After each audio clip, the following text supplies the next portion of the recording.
Hello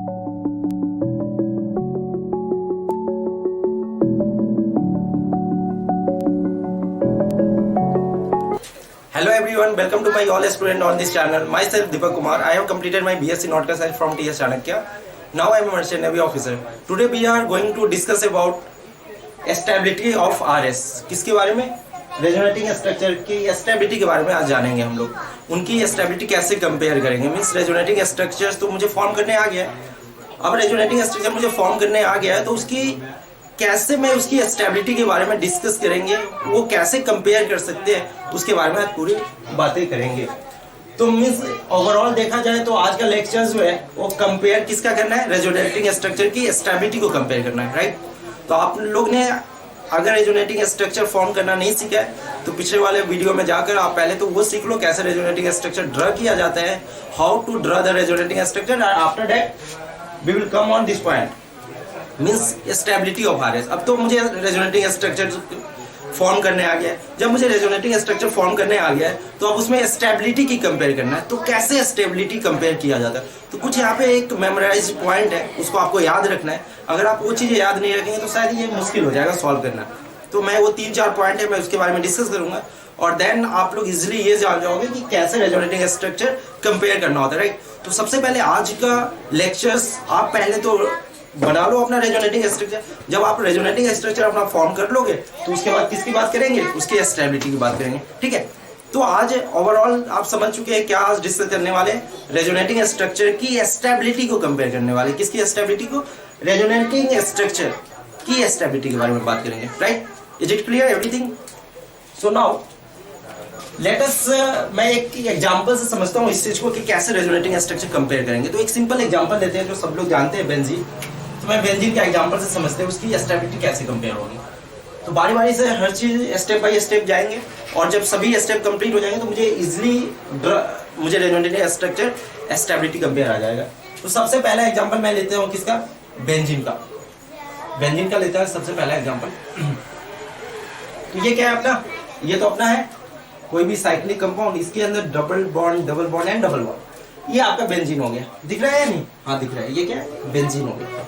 जब भाई साहब ये बेंजीन हो गया तो क्या इसका दूसरा स्ट्रक्चर फॉर्म हो सकता है, मींस इस कंपाउंड का दूसरा स्ट्रक्चर फॉर्म हो सकते हैं. हाँ ओवरऑल देखा जाए तो इसका फिर से दूसरा स्ट्रक्चर ड्रा कर सकते हैं. तो क्या होगा दूसरा स्ट्रक्चर, सिंपल ये हो जाएगा दूसरा स्ट्रक्चर. ये क्या होगा आपका, ये दूसरा स्ट्रक्चर हो गया. तो ये बेंजीन का 2 स्ट्रक्चर फॉर्म होते हैं जो ये होते हैं और ये होते हैं. क्या ये दोनों आइडेंटिकल है, नहीं ये दोनों आइडेंटिकल नहीं है. These compound are equivalent, not identical. Identical means इसका नेचर जो है, इसका यहाँ पे जब डबल बॉन्ड्स होंगे तो यहाँ पे भी डबल बॉन्ड होगा, तब जाकर इन स्ट्रक्चर को जब सेम टू सेम दिखाई देंगे तब ये क्या होगा, आइडेंटिकल होगा. बट यहाँ पे आइडेंटिकल नहीं है, बट ये क्या है, इक्विवेलेंट है. क्या है, इक्विवेलेंट. तो जब भी कोई इक्विवेलेंट कंपाउंड मिलेंगे, जब उसका जब रेजोनेटिंग स्ट्रक्चर ड्रॉ करेंगे तो अगर इक्विवेलेंट स्ट्रक्चर्स फॉर्म हो रहा है, same types of structure form हो रहा है, then in that case equivalent compound have same resonating structure having same energy level as well as having same the stability.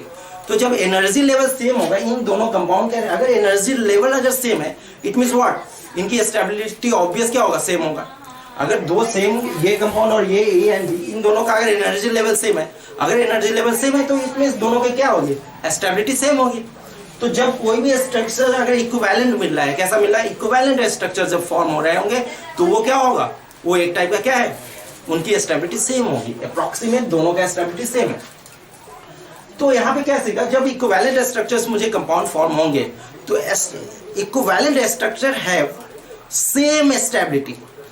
तो सबसे पहले तो मैं ड्रा करूंगा रेजोनेटिंग स्ट्रक्चर, और रेजोनेटिंग स्ट्रक्चर ड्रा करने के बाद मैं ये देखूंगा क्या उसमें कोई इक्विवेलेंट है, क्या उनका जो कंपाउंड दिख रहा है वो क्या सेम जैसा दिख रहा है, क्या उस सेम एक जैसा दिख रहा है, वो अलग चीज है और सेम अलग चीज है. एक जैसा अगर दिख रहा होगा इट मींस इक्विवेलेंट है, वो सेम नहीं है, ठीक है. These are the compound are same, not these are the not same, these are the equivalent. It means एक जैसा दिखता है, ये एक जैसा दिखता है, it means both compound are equivalent compound. तो इक्विवेलेंट अभी तक क्या सीखा, इक्विवेलेंट कंपाउंड के अंदर जब इक्विवेलेंट कंपाउंड फॉर्म होगा इट मींस वहां पे रेजोनेटिंग स्ट्रक्चर्स की जो स्टेबिलिटी होगी वो क्या होगी, सेम होगा। यहाँ पे समझ में आया मैं क्या बोलना चाह रहा हूँ? Very good. तो सिंपल अभी वही डिस्कस करूंगा कि जब इक्विवेलेंट कंपाउंड किसके साथ फॉर्म होगा, जब इक्विवेलेंट कंपाउंड फॉर्म होगा तो उनकी स्टेबिलिटी क्या होगी। तो जब भी इक्विवेलेंट कंपाउंड फॉर्म होंगे तो उनकी स्टेबिलिटी क्या होगी, सेम होगी। तो अब ये दोनों इक्विवेलेंट कंपाउंड है, तो जब ये दोनों इक्विवेलेंट कंपाउंड अगर डोनेट कर रहे हैं और नया कंपाउंड कोई बन रहा है, that is real structure and that is also called resonance hybrid. तो जब रेजोनेंस हाइब्रिड बनेंगे तो दोनों का कंट्रीब्यूशन सेम होगा, मींस 50-50% होंगे अगर दो यहाँ पे इक्विवेलेंट स्ट्रक्चर्स है तो जब 50-50 बनेंगे तो जो रेजोनेंस हाइब्रिड होगा वो ऑब्वियस इन दोनों के कंट्रीब्यूशन से बने, तो रेजोनेंस हाइब्रिड की स्टेबिलिटी इन दोनों से क्या होगा, ज्यादा अच्छा स्टेबिलिटी होगी, तभी तो वो कंपाउंड फॉर्म हुआ है दोनों के कंट्रीब्यूशन से। तो रेजोनेंस हाइब्रिड की ऑब्वियस जो आपका स्टेबिलिटी होगा always greater than of resonating structure. तो वो तो एक अलग फंडा हो गया कि अगर रेजोनेंस हाइब्रिड बन रहा है तो उनकी स्टेबिलिटी इन दोनों से यानी रेजोनेटिंग स्ट्रक्चर से हमेशा क्या होगा, ज्यादा होगा, राइट। तो अभी इक्विवेलेंट स्ट्रक्चर से है तो इन दोनों का कंट्रीब्यूशन से क्या बना होगा, रेजोनेंस हाइब्रिड बना होगा। तो रेजोनेंस हाइब्रिड बना दीजिए, कैसे बनाओगे, तो सिंपल ये ऐसा होगा कुछ लाइक दिस, इलेक्ट्रॉन डीलोकलाइज होंगे इसके अंदर, क्या है, electron delocalize in this case, right. तो इलेक्ट्रॉन डीलोकलाइज है तो ये एक बेंजीन है। अब ये बेंजीन कंपाउंड बने तो इन दोनों के कारण ये बना है, तो इन दोनों की जो इन्वॉल्वमेंट है ये बनाने के लिए वो कितना है, 50-50%, ठीक है, 50-50% है। तो ये both are the equivalent compound. कैसा है ये कंपाउंड, इक्विवेलेंट है।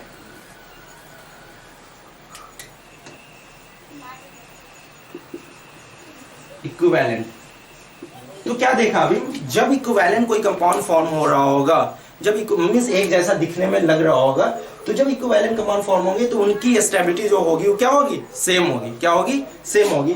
तो equivalent structure have same energy level as well as same stability. Energy same है तभी तो स्टेबिलिटी सेम है। तो equivalent molecules, equivalent resonating structure have same stability, right. तो ये एक फर्स्ट आप यहाँ पे डाल लो फर्स्ट पॉइंट या रूल फर्स्ट करके। रूल फर्स्ट क्या होगा इसमें, rule first is the equivalent structure, equivalent structure it means equivalent resonating structure, right? Resonating structure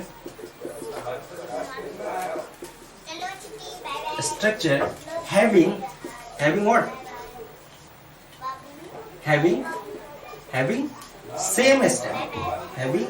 same stability, right? क्या होगा इसका, सेम स्टेबिलिटी होगी, किसकी, इक्विवेलेंट रेजोनेटिंग स्ट्रक्चर की, ठीक है। तो ये तो एक केस हो गया। अब मैं इसी टाइप का एक नेक्स्ट एग्जांपल से फिर समझता हूँ कैसे और भी इसको इलेबोरेट कर सकते हैं। तो पहली तो ये होगी, सेकंड एग्जांपल देखते हैं। तो रूल 1 करके आप लिख लेना, equivalent resonating structure having same stability, right.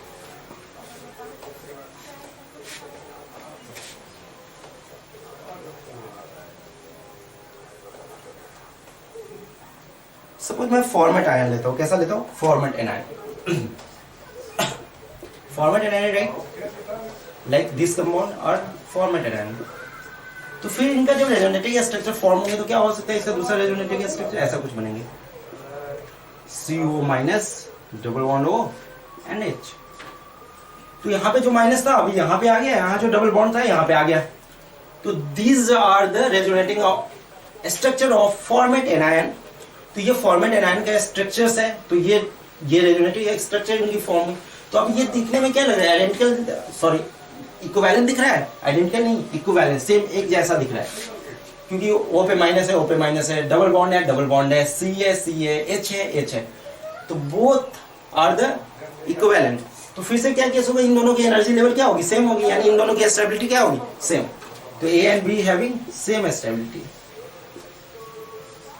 A and B have same stability.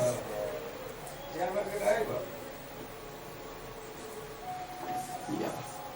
Stability A and B की क्या होगी, सेम होगी। यहाँ पे A and B की स्टेबिलिटी क्या है, सेम, ठीक है। और भी एग्जांपल देखते हैं इसमें।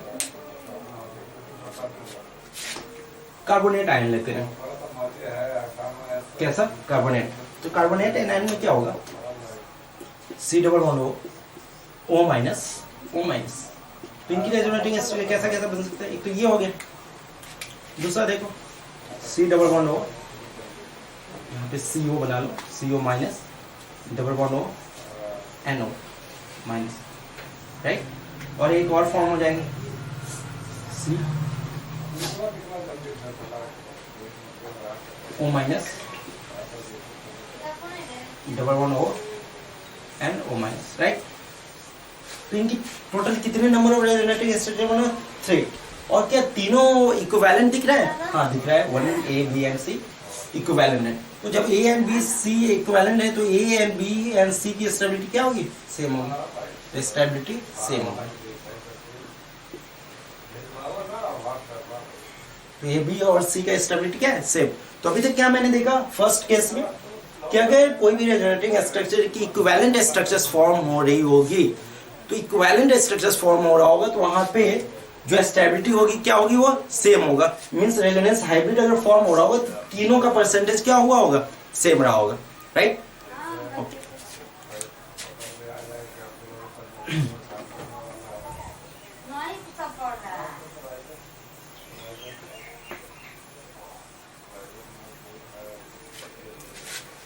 सेकेंड एग्जांपल लेते हैं। सेकेंड केस में देखता हूं क्या है।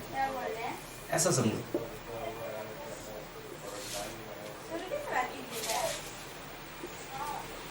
ये कंपाउंड है, राइट। तो यहाँ पे क्या है? ये C C C C and double bond and double bond, right. तो इसका सेकेंड स्ट्रक्चर कैसा फॉर्म हो सकता है? तो ऐसा सपोज मान लो यहाँ पे ये आ गया, यहाँ पे माइनस चार्ज हो गया एंड यहाँ पे प्लस चार्ज। ये दोनों क्या है? एक तरह का, ये दोनों एक रेजोनेटिंग स्ट्रक्चर है या नहीं?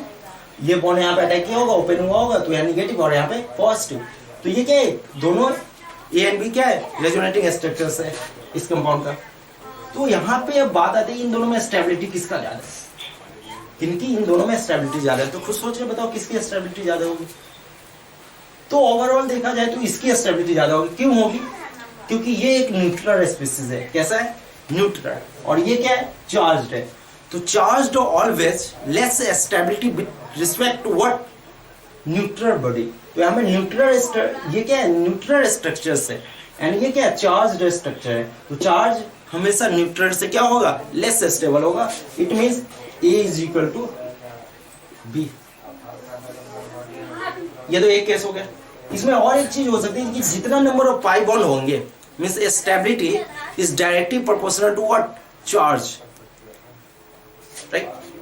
तो यहाँ पे जो स्टेबिलिटी होगी, स्टेबिलिटी जो होगा, स्टेबिलिटी अगर इन दोनों केस में देखते हैं तो A and B structures form है। ये देख लो, ये एक स्ट्रक्चर है एंड ये सेकंड स्ट्रक्चर है। तो ये एंड ये इसका दोनों का क्या है? एक रेजोनेटिंग स्ट्रक्चर फॉर्म हुआ। तो इन दोनों को कंपेयर करना है स्टेबिलिटी। तो इन दोनों को कंपेयर स्टेबिलिटी करने के लिए मुझे क्या देखना है? देखो यहाँ पे डबल बॉन्ड है, डबल बॉन्ड है, यहाँ पे एक डबल बॉन्ड, यहाँ चार्ज एंड यहाँ माइनस चार्ज, यहाँ पॉजिटिव चार्ज, राइट। तो अब इन दोनों की स्टेबिलिटी देखने के लिए मुझे देखना ये होगा कि इनमें किसमें पाई बॉन्ड ज्यादा है, किसमें पाई बॉन्ड ज्यादा है। तो जिसमें पाई बॉन्ड ज्यादा होगा उसमें क्या होगा? स्टेबिलिटी ज्यादा होगा। यानी stability is also depends on pi bond. It means stability किसका ज्यादा होगा? जिसमें नंबर ऑफ पाई बॉन्ड ज्यादा होगा। यानी stability is directly proportional to what? Pi bond. तो यहाँ पे ये भी लिख सकते हैं stability directly proportional to pi bond.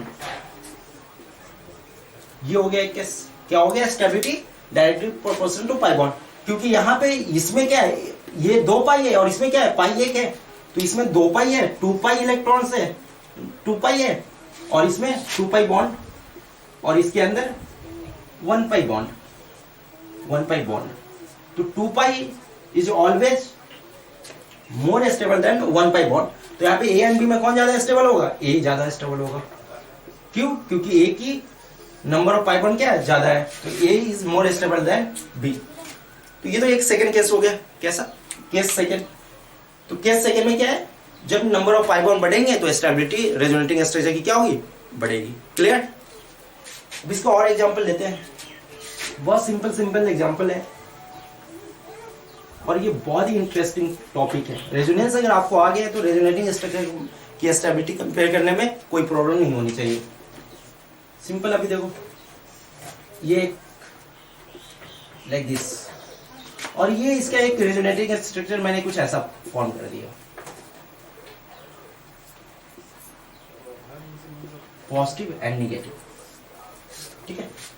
तो अब ये ए फर्स्ट, इसको ए मान लो। अब इन दोनों में किसकी स्टेबिलिटी ज्यादा होगी? ए एंड बी में। ओवरऑल देखा जाए तो फिर किसकी स्टेबिलिटी ज्यादा होगी? ए की ज्यादा होगी या बी की? ए की होगी, क्योंकि ए के अंदर कितने पाई बॉन्ड है? 3 पाई बॉन्ड, एंड बी के अंदर कितने हैं? 2 पाई बॉन्ड। तो यहाँ पे this compound are more stable than this. तो ए एंड बी में कौन ज्यादा स्टेबल हो जाएगा? ए। क्लियर? क्योंकि नंबर ऑफ पाई बॉन्ड किसमें ज्यादा है? ए में ज्यादा है।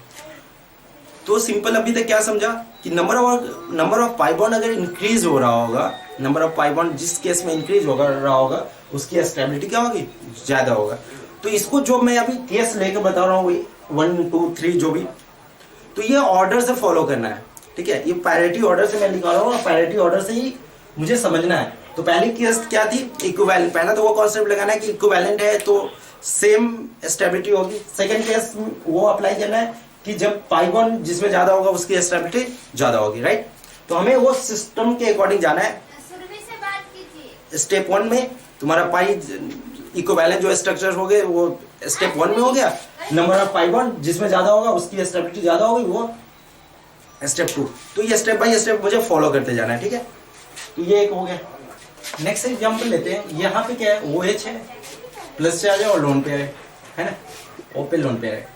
और यहाँ पे ये है, तो दोनों एक तरह से क्या है? रेजोनेटिंग स्ट्रक्चर एक दूसरे का, क्योंकि ये जब पाई लोन पेयर इस पे अटैक किया होगा तो वो पे प्लस आए होंगे और ये प्लस चार्ज न्यूट्रल हो गया होगा, राइट। ऑलरेडी यहाँ पे हाइड्रोजन है एक, तो ये दोनों एक दूसरे का क्या है? रेजोनेटिंग स्ट्रक्चर है। तो अब इनमें कैसे मैं स्टेबिलिटी कंपेयर करूंगा? फिर वही, यहाँ पे नंबर ऑफ पाई बॉन्ड कितना है? 1। यहाँ पे नंबर ऑफ पाई बॉन्ड कितना है? 0। तो number of pi electrons, pi bond here 0 and number of pi bond यहाँ पे क्या है? बोलो 1। तो यहाँ पे नंबर ऑफ पाई बॉन्ड 0 है, यहाँ पे नंबर ऑफ पाई बॉन्ड 1 है। तो ओवरऑल क्या मिला मुझे? फिर से नंबर ऑफ पाई बॉन्ड जिसमें ज्यादा होगा उसकी स्टेबिलिटी ज्यादा होगा, इसलिए this is more stable than this compound, ठीक है। तो ये स्टेबल हो गया। इन दोनों में फिर से देखो, वो के पास लोन पेयर है ना, वो का लोन पेयर जब इस पे अटैक किया होगा ये फॉर्म हुए होंगे। तो ये दोनों फिर से क्या है? रेजोनेटिंग स्ट्रक्चर एक दूसरे का। तो अब इसमें कौन ज्यादा स्टेबल है? यहाँ पे 3 पाई बॉन्ड है। पाई बॉन्ड कितना है? पाई बॉन्ड कितना है यहाँ पे? 3। एंड यहाँ पे पाई बॉन्ड कितना है? 2। तो 3 pi bond are more stable than 2 pi bond. तो ये क्या होगा? ज्यादा स्टेबल होगा। तो लेकिन कुछ लोग ये सोचते हैं कि O पे प्लस है तो ये तो O पे प्लस अनस्टेबल होता है। तो भाई साहब यहाँ पे O पे प्लस अनस्टेबल होता है, बट यहाँ पे O क्या है? ऑक्टेट कंप्लीट है। जब ऑक्टेट कंप्लीट है तो उसमें प्लस चार्ज आएंगे तो ऑब्वियसली वो क्या होगा? स्टेबल होगा, क्योंकि ऑक्टेट कंप्लीट हो चुका है। तो यहाँ पे ऑक्टेट कंप्लीट है, यहाँ पे ऑक्टेट C का क्या है? इसका C का कंप्लीट है क्या? नहीं है ऑक्टेट कंप्लीट, बट यहाँ पे O का ऑक्टेट कंप्लीट है। तो यहाँ पे 3 पाई बॉन्ड है, यहाँ पे 2 पाई बॉन्ड है। तो 3 pi bond are more stable than 2। तो that's why this compound are more stable than this, ठीक है। तो ये तो सिंपल किसका हो गया? पाई बॉन्ड के अकॉर्डिंग मुझे किसकी स्टेबिलिटी ज्यादा था, ठीक है। अब फिर थर्ड केस देखते हैं। थर्ड केस क्या होगा? तो यहाँ पे नीचे लिख लीजिए,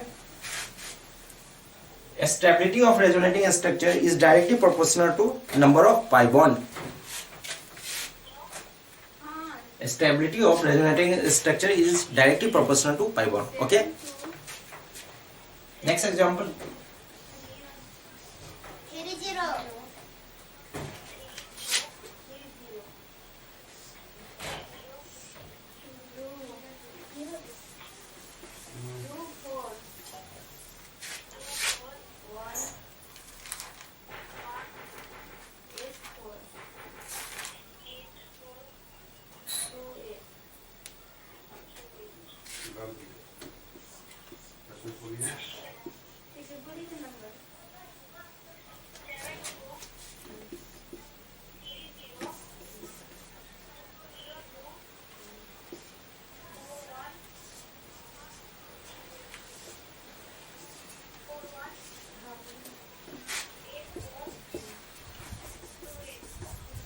इस क्वेश्चन को देखते हैं। इस क्वेश्चन के अंदर क्या है, CCOH and CCOH OP plus. अब देखो यहाँ पे नंबर ऑफ पाई बॉन्ड क्या है, सेम हो गया। तो अब क्या करना है, तो जब number of pi bond same हो जाए तो उसके लिए मैं चार्ज को देखूंगा, चार्ज और न्यूट्रल।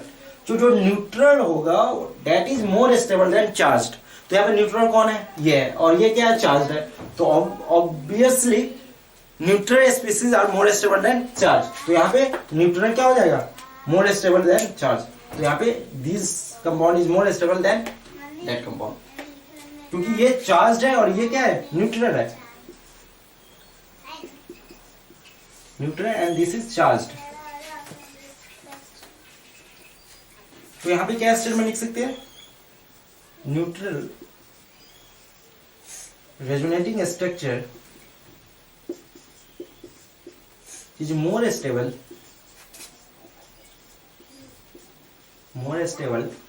Then what, charged.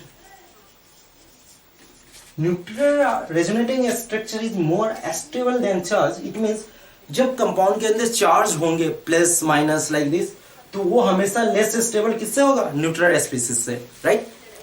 तो ये तो एक एग्जांपल ये हो गया। सेकेंड एग्जांपल देखते हैं।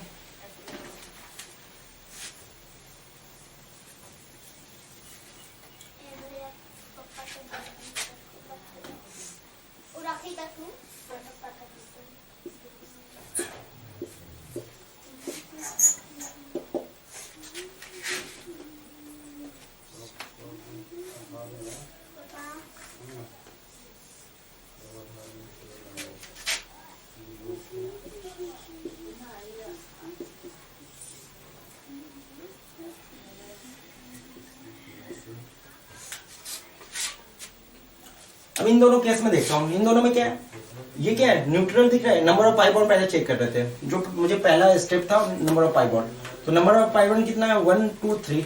इसके अंदर पाई बॉन्ड कितना है, 1 2 3। तो अब तो ये पाई बॉन्ड सेम हो गया। तो अब क्या जाएंगे, चार्ज पे जाएंगे। तो यहाँ पे क्या है, ये न्यूट्रल है और ये क्या है, चार्ज है। तो न्यूट्रल और मोर स्टेबल देन चार्ज, इसलिए a is this compound a and B.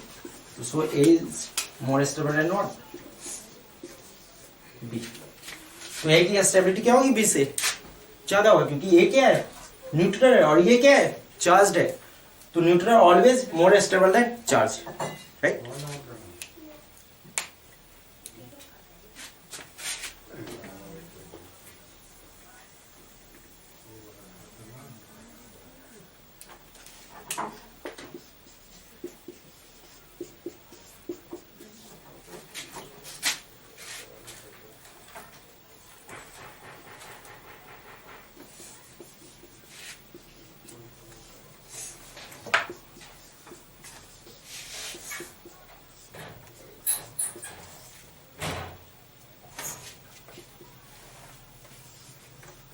अब इन दोनों स्ट्रक्चर में देखते हैं, this is A and this is B. A and B में कौन ज्यादा स्टेबल होगा, देखो यहाँ पे नंबर ऑफ पाई बॉन्ड कितना है, 1 एंड 1 2। यहाँ पे कितना है, 2।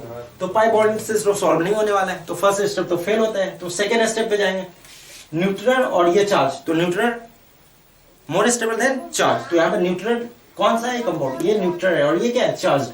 तो न्यूट्रल और मोर स्टेबल देन चार्ज। तो a is greater then B. ए की स्टेबिलिटी क्या होगी, बी से ज्यादा होगा, क्योंकि ये क्या है, न्यूट्रल है और ये क्या है, चार्ज्ड है।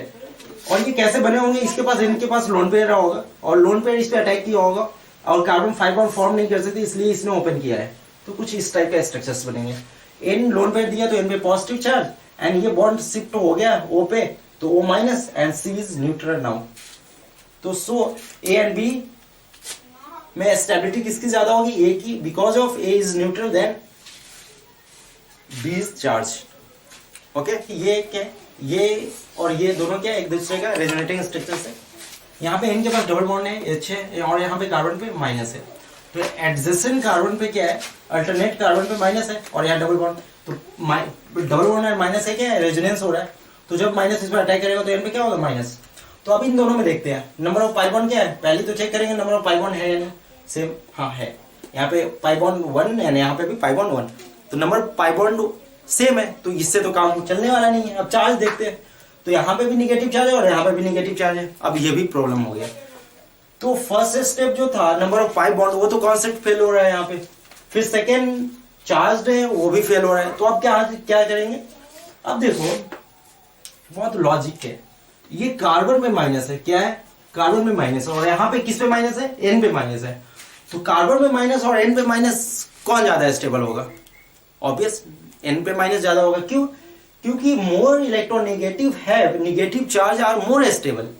तो एन पे negative charge more stable C से, क्योंकि एन का इलेक्ट्रोनेगेटिव सी से क्या है? ज्यादा है। तो more electronegative having negative charge are more stable, it means nitrogen का पे माइनस एंड सी पे माइनस, नाइट्रोजन में माइनस आर मोर स्टेबल। तो यहाँ पे एन पे माइनस क्या होगा? ज्यादा स्टेबल होगा। किससे? सी पे माइनस का। तो यहाँ पे this compound are more stable than this. तो suppose this compound is A and b, तो b are more stable than a. क्यों?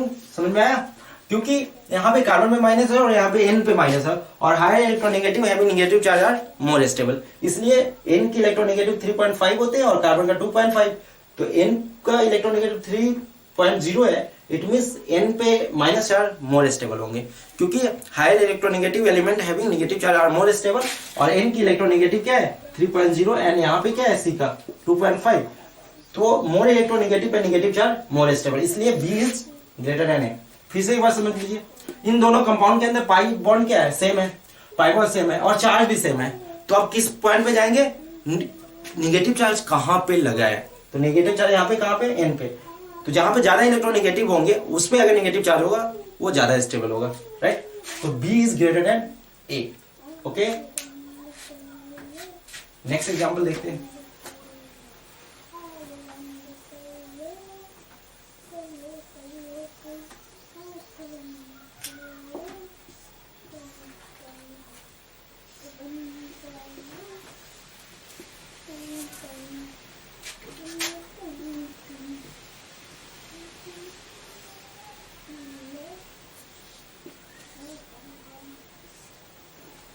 ये कोई कंपाउंड है, तो यहाँ पे फिर से क्या है?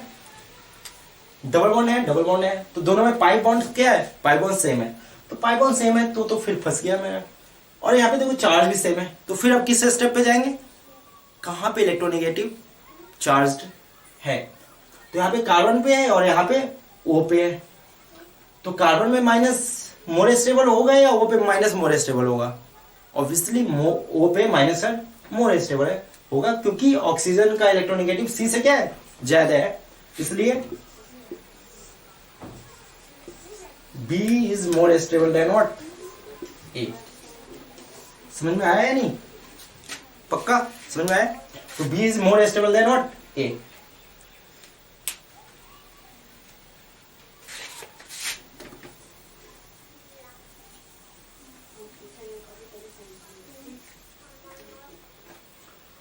एक और एग्जांपल से समझते हैं इसे।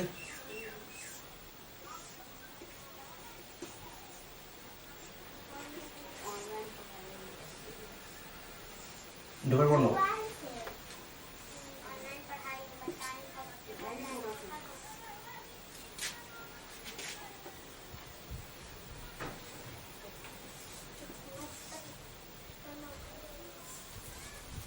ये दो कंपाउंड है, दोनों क्या है? एक दूसरे का रेजोनेटिंग स्ट्रक्चर से।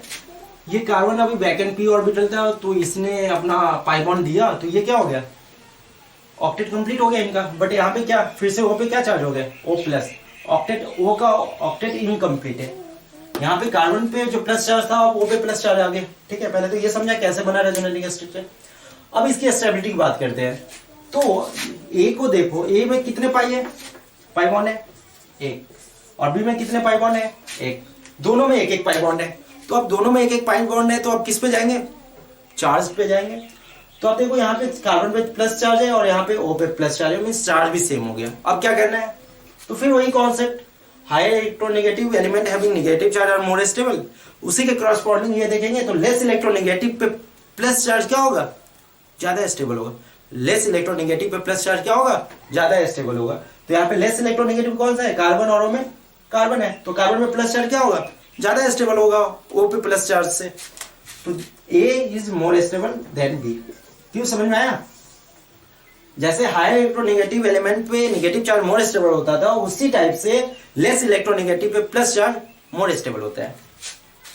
तो यहाँ पे ये कंडीशन लिख लो आप लोग थर्ड केस में। Case 3, higher electronegative element having negative charge are more stable, like O minus is more stable than N minus is more stable than C minus, right?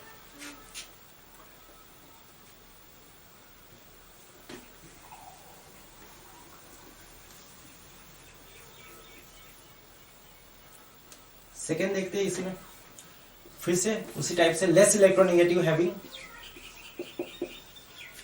Atom having positive charge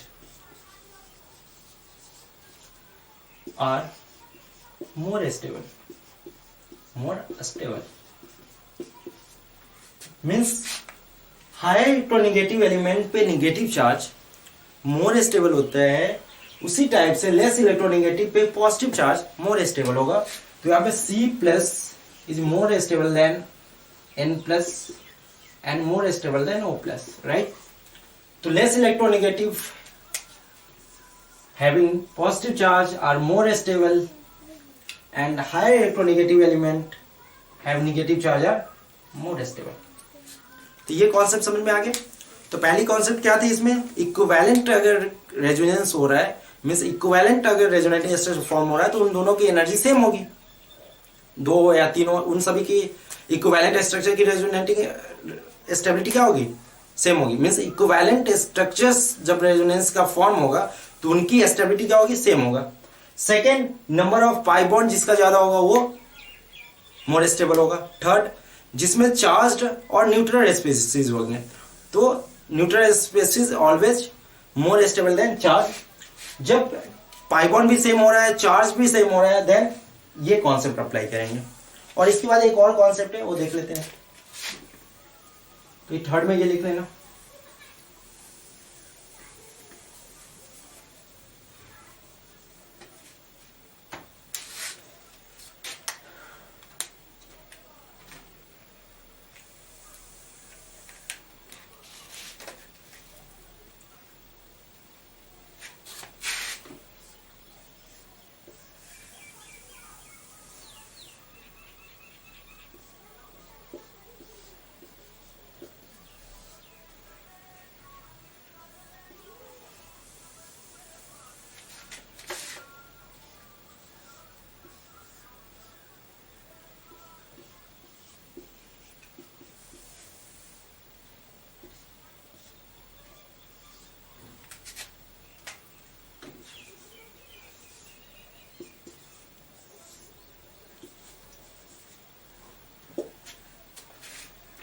इस example को समझते हैं। इसमें क्या है, ये कोई phenol का रेजोनेटिंग स्ट्रक्चर है और ये कंपाउंड और ये दोनों है।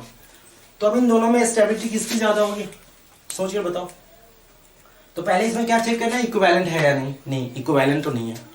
दूसरा ये चेक करना है number of pi bond same है क्या। हाँ, 1 2 3, इसमें भी 3 नंबर ऑफ पाई बॉन्ड, यहाँ पे भी 3 नंबर ऑफ पाई बॉन्ड। अब क्या चार्ज सेम है क्या। हाँ, चार्ज भी सेम है, यहाँ पे पॉजिटिव चार्ज और यहाँ पे निगेटिव चार्ज है, तो यहाँ पे भी पॉजिटिव चार्ज और यहाँ पे निगेटिव चार्ज है। अब फोर्थ स्टेप क्या अप्लाई करना है, किस एटम्स पे चार्ज है। तो यहाँ पे O पे प्लस चार्ज है, तो यहाँ पे भी O पे प्लस चार्ज है।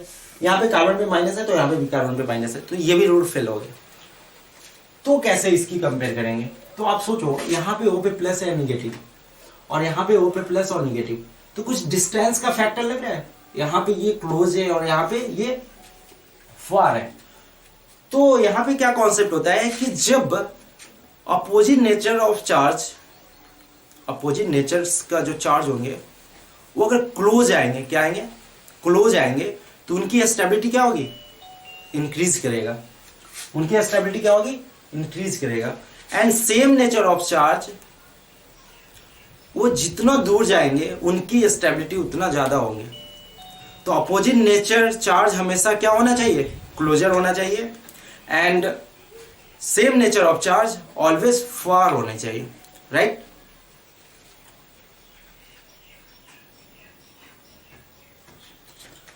तो यहां पे क्या देख रहे हैं, ये दोनों क्या है, अपोजिट नेचर का चार्ज है, मीन्स अनलाइक चार्ज है। तो अनलाइक चार्ज आर क्लोजर। तो अगर अनचार्ज, अगर अपोजिट नेचर का चार्ज है तो क्या होगा, क्लोज होगा। इस क्वेश्चन को सिंपल ऐसा देखते हैं, फिर से समझते हैं इस चीज को क्या है। ये एक कंपाउंड है और ये कंपाउंड है ए एंड बी। तो इसके अंदर पहली स्टेप क्या है, इक्विवेलेंट का कॉन्सेप्ट। तो इक्विवेलेंट का कॉन्सेप्ट तो फुलफिल नहीं हो रहा है, क्योंकि ये तो इक्विवेलेंट है ही नहीं स्ट्रक्चर, तो वो तो सेम, वो फर्स्ट ही फेल हो गया। सेकेंड यहाँ पे क्या अप्लाई करना है, number of pi bond. Pi bond कितना है इसमें, तीन पाई, और इसमें भी 3 पाई है। यहाँ पे क्या है, अब चार्ज पे आएंगे। चार्ज क्या है, पॉजिटिव निगेटिव, पॉजिटिव निगेटिव, वो भी ठीक है। अब यहाँ पे चार्ज ओ पे पॉजिटिव है तो यहाँ पे भी ओ पे पॉजिटिव है, यहाँ कार्बन पे नेगेटिव तो यहाँ पे कार्बन पे नेगेटिव। तो ये 3 रूल फेल हो गए। तो आप क्या करेंगे उस केस में, उस केस में ये देखना है कि जो अपोजिट नेचर का चार्ज होंगे, क्या हो गया, अपोजिट नेचर का चार्ज। अगर अपोजिट नेचर का चार्ज है तो क्लोज आएंगे, तो क्लोज आएंगे तो क्या होगा, उसकी स्टेबिलिटी बढ़ेगी, क्योंकि वो अपोजिट नेचर है। तो पॉजिटिव एंड नेगेटिव है तो नेगेटिव पॉजिटिव को कोई इलेक्ट्रॉन देना चाहेगा, तो उस समय ऑक्टेट कंप्लीट कर रहा होगा, तो उनकी स्टेबिलिटी क्या होगी, बढ़ जाएगी। तो अनलाइक चार्ज जब क्लोज आएंगे तो उनकी स्टेबिलिटी क्या होगी, इंक्रीज होगी। और लाइक चार्ज जब दूर जाएंगे तो उनकी स्टेबिलिटी क्या होगी, अनलाइक चार्ज जब क्लोज आएंगे तो उसकी स्टेबिलिटी इंक्रीज होगी, और लाइक चार्ज जब दूर जाएंगे तो उनकी स्टेबिलिटी इंक्रीज होगी। तो यहाँ पे अनलाइक चार्ज है और ये क्लोज है, तो अनलाइक चार्ज अगर क्लोज आ रहा है तो उनकी स्टेबिलिटी ऑब्वियस क्या होंगे, ज्यादा होंगे। अनलाइक चार्ज अगर वो दूर है तो यहाँ पे अनलाइक चार्ज क्या है, क्लोज है। यहाँ पे अनलाइक चार्ज क्या है, दूर दूर है। तो जब अनलाइक चार्ज जब क्लोज होंगे तो उनकी स्टेबिलिटी क्या होगी, ज्यादा होगा। तो a is more stable than b. क्या, क्यों यहाँ पे अनलाइक चार्ज मोर स्टेबल, जब क्लोज होंगे तो ज्यादा स्टेबल होगा, क्योंकि ओ पे प्लस और निगेटिव है। तो ये ओ पे प्लस जो है ये इजिली निगेटिव ओ पे दे सकता है, मीन्स इलेक्ट्रॉन दे सकते हैं। तो निगेटिव जैसे अटैक करेगा तो वो क्या हो जाएगा, न्यूट्रल हो जाएंगे या नहीं। तो इस केस में ये डिस्टेंस पर डिपेंड करेगा।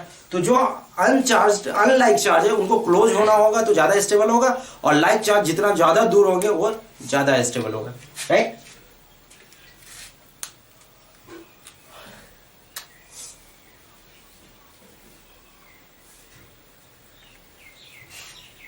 तो यहां पे इसमें क्या लिख सकते हैं, लिख लो आप लोग। इसमें क्या होगा, अनलाइक चार्ज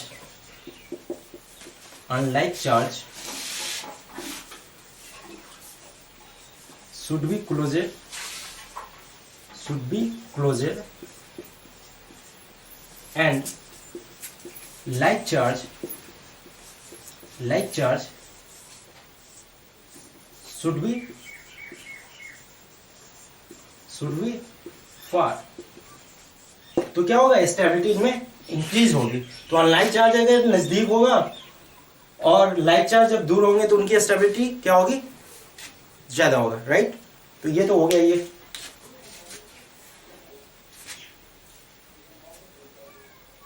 अब एग्जांपल से समझते हैं इनको।